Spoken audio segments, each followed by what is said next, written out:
My faith makes me whole. Faith is most certainly a mental attitude.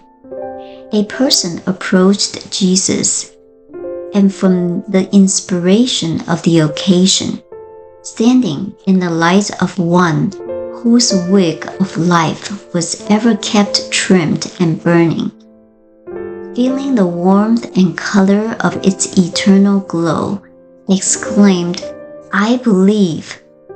This was a simple, sincere, and enthusiastic response to the consciousness of one who had faith.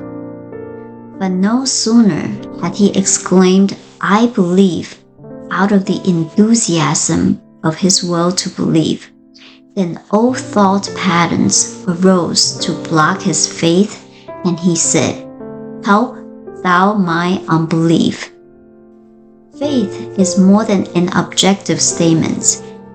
Perfect faith cannot exist while there are subjective contradictions that deny the affirmation of the lips.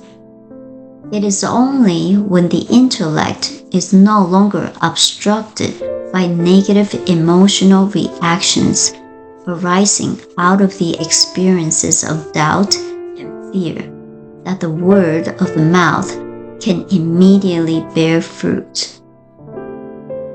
I believe with a deep inward calm that my word of faith is the execution of spiritual law in my life.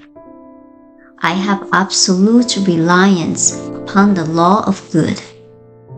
I believe that the law of good will bring every desirable into my experience. Today, I proclaim my divine inheritance. I am blessed with the richness of God. I am strong with the power of God.